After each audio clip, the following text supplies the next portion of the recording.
With me is the UKIP leader Nigel Farage. So these are reasonable demands, and if Mr Cameron doesn't get what he wants, he'll pull the UK out of Britain, out of Europe. Well, no one believes that. I mean, he spent nearly the whole speech eulogising about the single market, saying that our economic security, our national security was safer and better inside the EU. I don't agree with him, but that's his very strong position.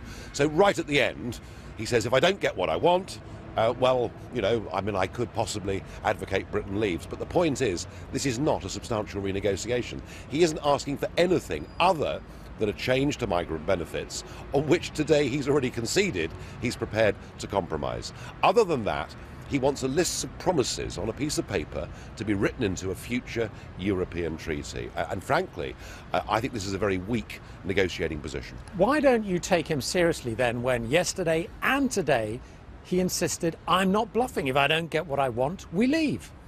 Well, I mean, you know, we know that David Cameron is committed to the European Union, and he even spent a substantial part of his speech eulogising about a European Union foreign policy. He talked about Iran, he talked about the Ukraine, he made it clear he no longer thinks Britain should have an independent foreign policy, but we should do it at an EU level. So make no mistake, this man is committed to our membership of the European Union. He will come back from that December summit with a piece of paper with some promises on it, which frankly aren't worth very much. There'll be a deal of some kind on migrant benefits, but that doesn't address the issue of the free movement of people. He hasn't even attempted to deal with the supremacy of Parliament, let alone to negotiate the more than £50 million a day we pay as a membership fee. But nothing is ever going to satisfy you because you want to leave the EU.